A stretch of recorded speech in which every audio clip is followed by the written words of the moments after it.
Hey everybody, welcome to the Corey Jones Show. I am your host, Corey Jones Show, of the Corey Jones Show. If you're watching in the daytime, live, or if you're binge watching it at night, wherever you're doing, you know that my mission at Safety Man Consulting is to keep you, your family, your friends, your coworkers, the people you go to a house of worship with.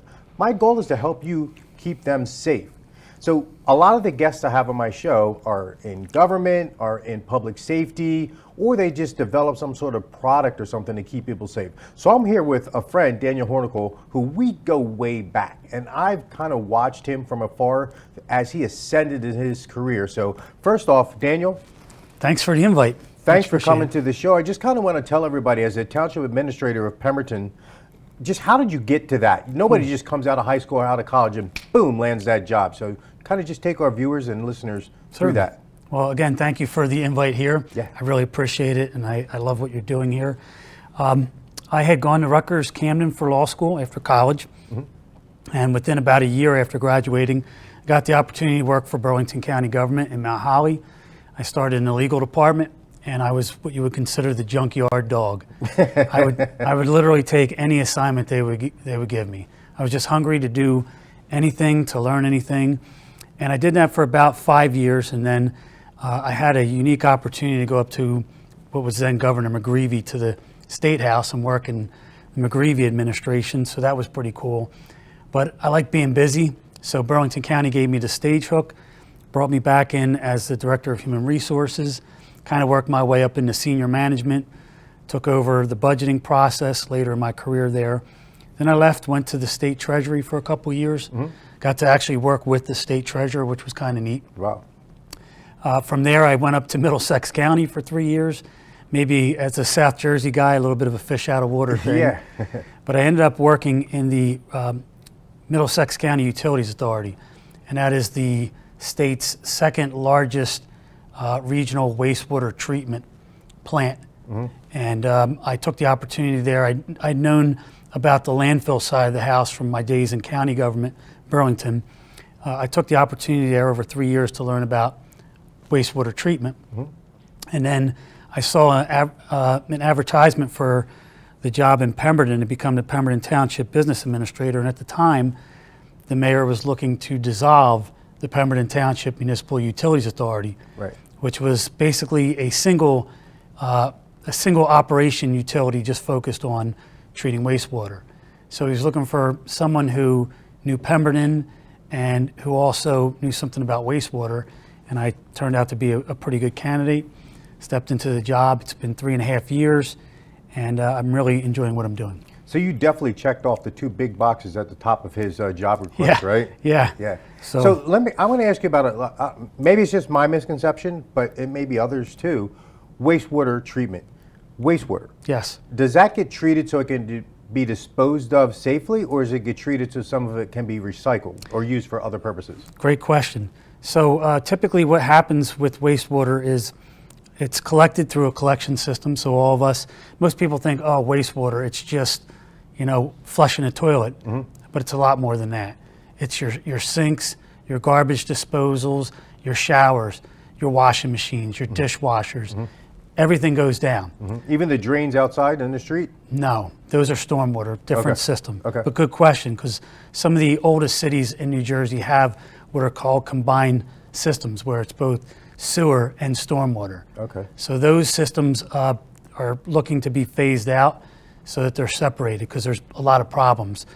When you treat wastewater, you want to focus on the quality.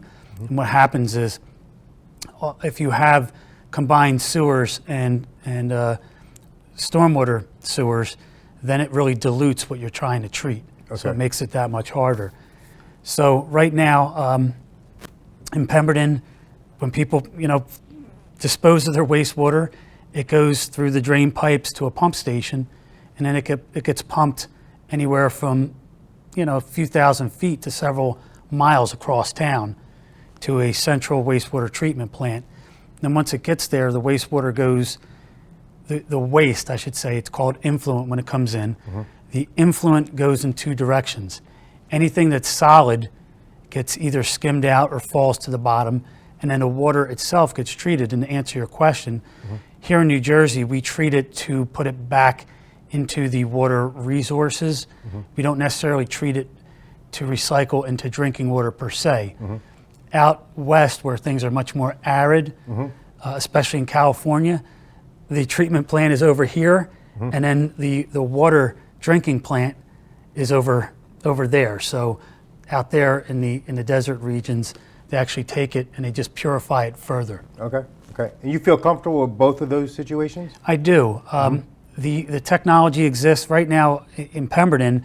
When we actually discharge our wastewater, it's called effluent when it goes out of the plant. Influent in, effluent out.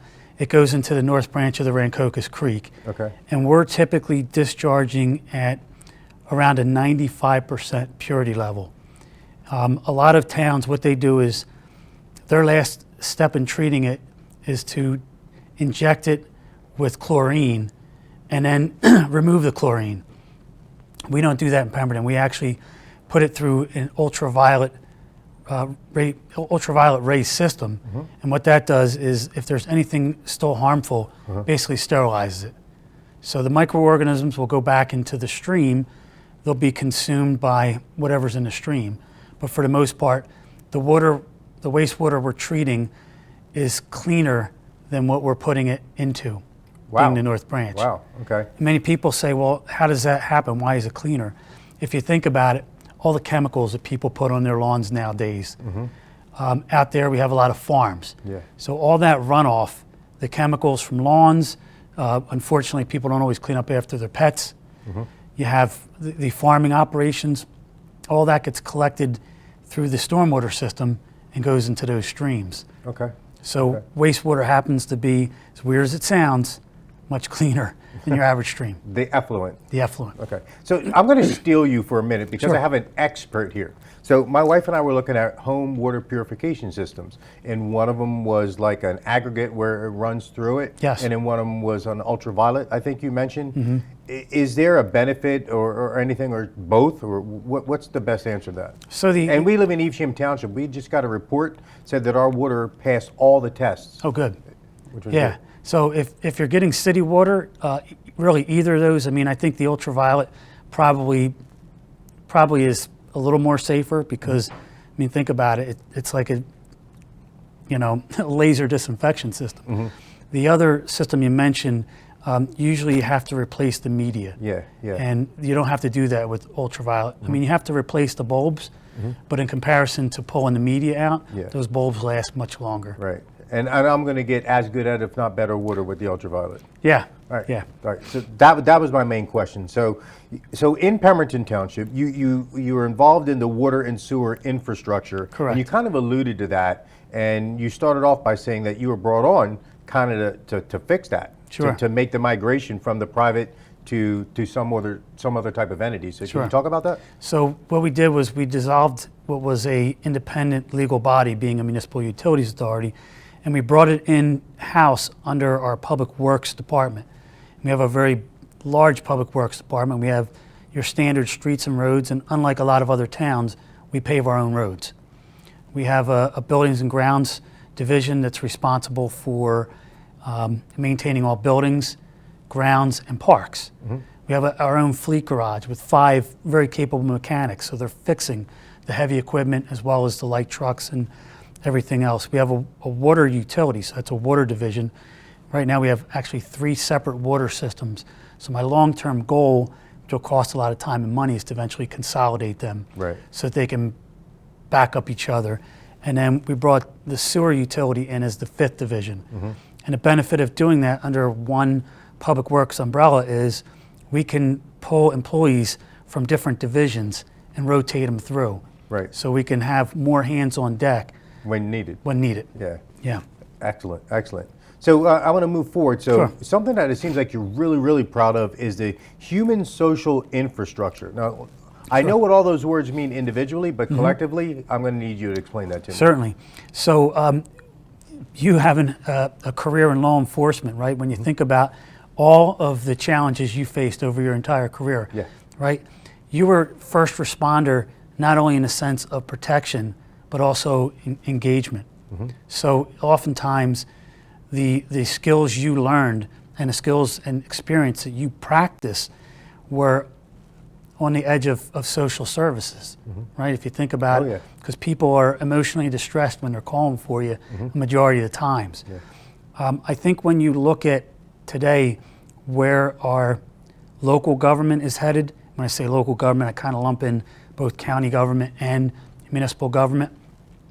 I think you're going to find that there's going to be a movement in a direction of taking resources into the community. And if you think about it, especially like drug addiction programs, with all of these opioid class lawsuits settling that the states brought, and all this money coming in, well, it's coming into county government. So the county government asked, hey, you know, what would you do with it if you could do something? And I talked with my police chief and my command staff. I talked with people that run the Municipal Alliance Group in Pemberton. It's called TAG, Township Alliance Group. And what we came up with was we need a way to get social services to people. If you think about it, if you're stuck and you're on a fence with some kind of an addiction, right? And maybe you have an addiction and you're not working or you don't have reliable transportation, how are you going to get to your services? Right. It's going to be difficult. Right. So I think what you're going to see in terms of human infrastructure is a desire to build services that reach into the community. Right. So, you know, maybe that's doing clinics in the community that are closer to people, or the prosecutor's office, Burlington County Prosecutor's Office in Pemberton are teaming up on Operation Helping Hand. Okay. And that means people that are referred through the drug court for outpatient treatment and aren't actively seeking that treatment, we're going to team up with the county health department or county human services, and we're going to send an officer and we're going to knock on their doors. Right. And we're going to try to engage them and find out what the obstacles are. Do you have a computer? Can we begin to move outpatient treatment virtually? Yeah. Is that a way that we could meet your needs and try to get you rehabilitated and cleaned up and back into society? Yeah. So that's where I kind of see the future of human infrastructure, taking the health departments and taking the human services departments and then trying to move them into the community to reach those people who have those various barriers or obstacles to getting into a location or a clinic. Well, I definitely want to thank you for that, because as you alluded to in my law enforcement career, a good 50% of the calls that I went to or the problems that I engaged in were drug related, addiction related. The addiction causes the crime, causes the inability to cope with society. So we have to take a break real quick. When we come back, I kind of want you to start talking about re-envisioning the downtown of Pemberton. Great. When we come back. So we'll be back in about 2 minutes. Watch these commercials, buy the products, and then come back to the Corey Jones Show with Daniel Hornickel, the Township Administrator of Pemberton Township. Stay safe and be ready.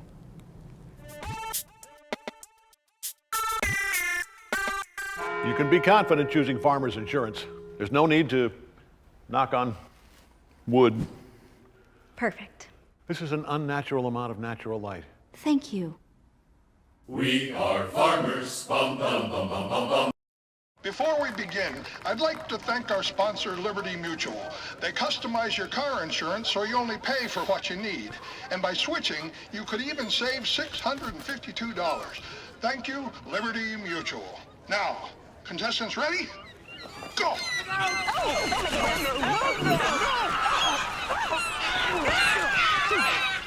Why?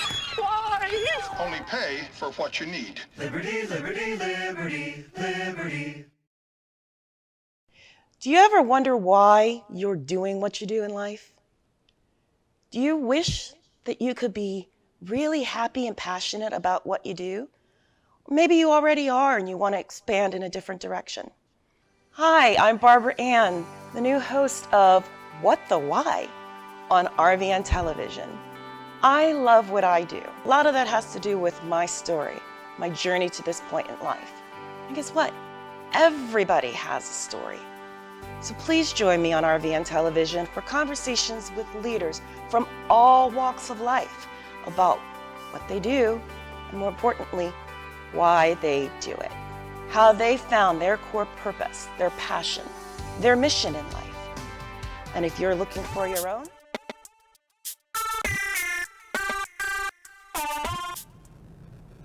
Hey, welcome back to the Corey Jones Show. Thanks for sticking with us through those commercial breaks. I'm talking to Daniel Hornickel, who is the township administrator for Pemberton Township. And other towns, they would kind of call that like maybe the township manager or something like Sure, that. yep. But basically, you run the finances and The day-to-day. Yeah, the day-to-day operations of it. So we left. I promised we were going to talk about re-envisioning the downtown. So is there downtown in Pemberton? Yeah. All right, tell me about that. Yeah, thanks. It's my opportunity to give a plug to my employer. Pemberton Township's downtown is actually in Browns Mills. So we have a couple of neighborhoods that people might know about, Country Lakes, Presidential Lakes, but Browns Mills is our largest neighborhood, probably 12,000 people or so, and that's the downtown. And in the downtown right now we have Deborah Heart and Lung Center. Yeah. We have a redevelopment project for the old Browns Mills Shopping Center, which should be getting underway in the spring. And then we have this kind of 2-acre parcel literally in the middle of our business district that we own, and we're looking forward to redeveloping. So anybody out there who might be a developer looking to build a beautiful new plaza on a couple acres, prime real estate, get in touch with me. I'll give you my credentials at the end, contact information. But when you think about downtowns nowadays, the towns that do have downtowns have had to deal with this challenge where the warehouses and the box stores and the home delivery services are really undercutting the mom and pop retail shops. Yeah. And that leaves a lot of pockmarks in downtowns where there's vacant storefronts that nobody's renting because there's no more demand for those kinds of products. So when you think about downtowns, and I personally live up in Bordentown Township, but my downtown is Bordentown City. So we look at various downtowns for ways to reimagine them or re-envision them. So what are the opportunities there? Sidewalk cafes seem to be pretty popular, especially when COVID came. People all of a sudden were more comfortable eating outside in 50 and 60 degree weather, maybe with a little bit of shelter, maybe with some heat lamps, whatever it may be. Can I put in a request? Yeah. Can you put in a brewery? I would love to get a brewery into Okay. downtown Pemberton. In fact, I even have a great spot looking out at Mirror Lake that's available for really cheap. Okay. Beautiful old 3-story building with a deck looking out at a lake. So yeah, I'd love to get a brewery out there. Okay. Or even a winery. Okay, yeah. We like wine too. I do. So yeah, wineries, breweries, cafes, small eateries, coffee houses. I think those are the future of Main Street, of downtown. Looking to make your downtown more of an entertainment district than a shopping district per se. Yeah. That's, Some shopping interdispersed in there, right? So, Sure. If couples go out, you and I can sit at the brewery, and, Right.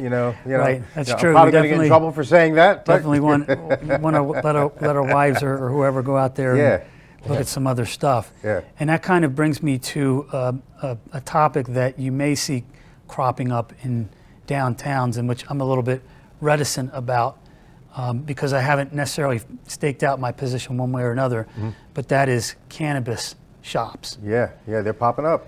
They are popping up, and certainly as a township administrator, sure, I'll take the revenue, right? Yeah. I mean, a small storefront probably will give a town anywhere from $100,000 to $200,000 in revenue. That's just one location, and that's a lot of money. Yeah. If you talk about other classes of licenses like growers or manufacturers, you're talking 5-6 times the revenue. You're talking $500,000 for a small manufacturing facility, well over $1 million for a larger manufacturing facility. My biggest concern with the growth of the cannabis industry in New Jersey is I don't think people are looking at 5 to 10 years down the road, the repercussions Right. of the spread of legalized marijuana. What I mean by that is think about the last 10 to 20 years. What have we seen? We've seen a really strong anti-tobacco, anti-smoking campaign, right? And you and I, when we were young and we used to meet out at those places and having fun, right? We would come home and we would smell like we were literally a box of cigarettes. Yeah. I mean, we stunk. Hated it. Restaurants were like that. You go to a restaurant, somebody was smoking next to you. It would get in your hair, it would get in your clothes. Well, it's 20 years later, and it's been wildly successful, improving the conditions of living, to be able to go into any public place and not come out reeking like cigarettes. Right. Well, sure, you're not going to necessarily have that problem out the gates with marijuana, but if you think about it, what's going to happen with people's health?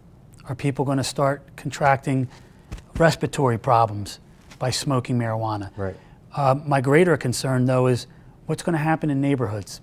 And I say this because every morning I drive to work, I pass one of, and you know this neighborhood very well, one of the most notorious neighborhoods in Burlington County is Sunbury Village, which, by the way, we've cleaned up dramatically. Congratulations on that. Thank you. When I drive by there is literally, at 6:45, 7 o'clock in the morning when getting to work, there's literally the smell of a plume of marijuana smoke. And what eventually is going to happen is neighbors are going to start to fight with one another because some neighbors don't want that smell at all. Right. And then the town is going to have to be, police department especially, front line responding to that. Yeah, and it's difficult because it's legal. Yeah. So what can I do? Right. Right. So, you know, how people open up a window for air and it just goes pouring out. Yeah, and now they're high too. Now the secondary smoke, yeah. So I think what you're going to see in probably closer to 10 years, is I think marijuana is going to go from something that people thought was a really good idea, would be a revenue generator, a way to keep people out of jail for things that they shouldn't be in jail, which I wholly support. Yes. Really. Yeah. I mean, decriminalization is a very good idea. I think it's going to eventually turn into its own public health epidemic.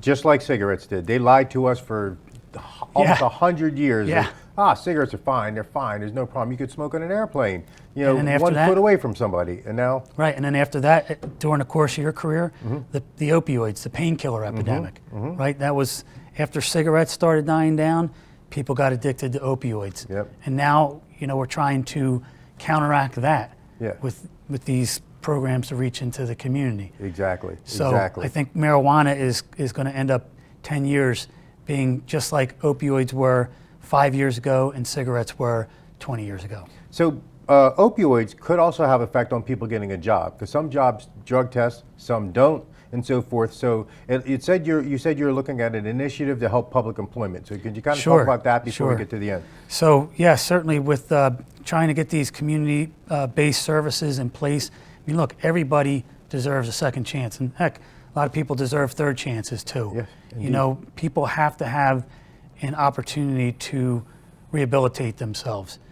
Right now, in fact, I didn't even have it on our list of discussion, but one of the items I did write down later was the challenges in getting qualified people to come in. What you see right now in the labor industry is very low unemployment, but the statistics that the news media doesn't particularly report well on is the more pressing statistic being the labor participation rate. And throughout the country— Can you explain that? Yeah. So throughout the country, the U.S. Department of Labor measures not only how many people aren't working, but how many people are. And currently, while unemployment is very low, the number of people actually working is very low as well. So there's like a deficit of 3 million people who were in the workforce 3 years ago that, for whatever reason, aren't working now.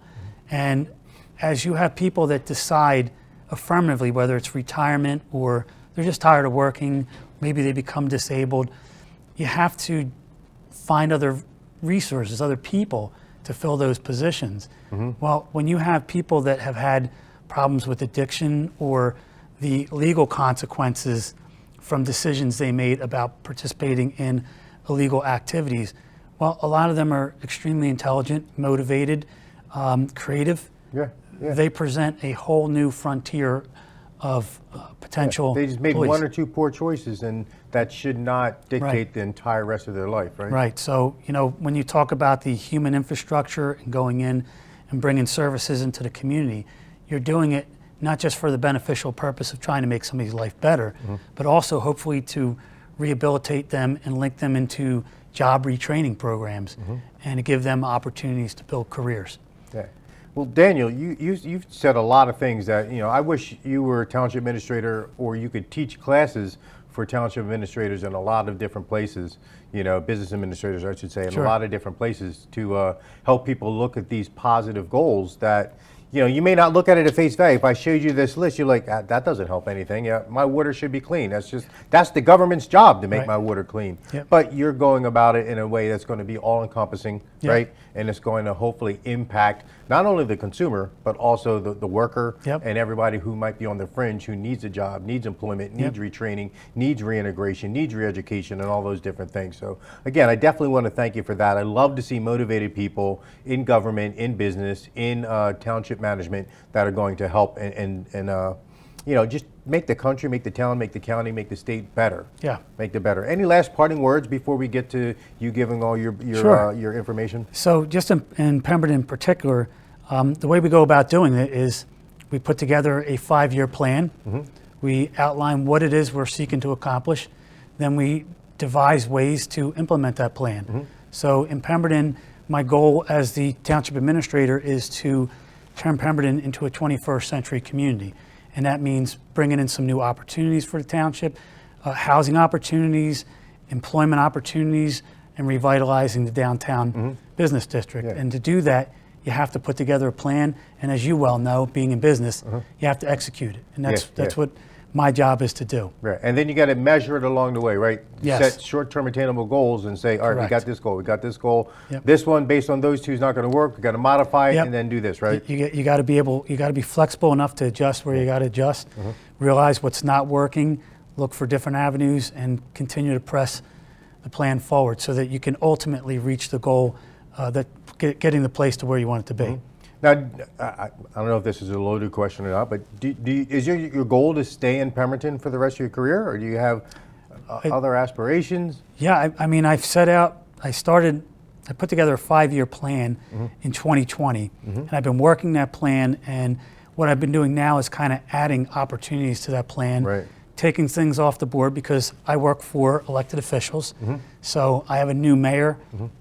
He has some different ideas than the prior mayor had, so I want to make sure that my plans for the community align with his vision, and then try to progress those. So Right. I'll do my best to stay there for as long as I'm wanted, and if not, then I will look for a different opportunity. That's great. That's great. So, you have no say in who the new mayor is going to be, but you're just there, right? You've cast your vote just like everybody else.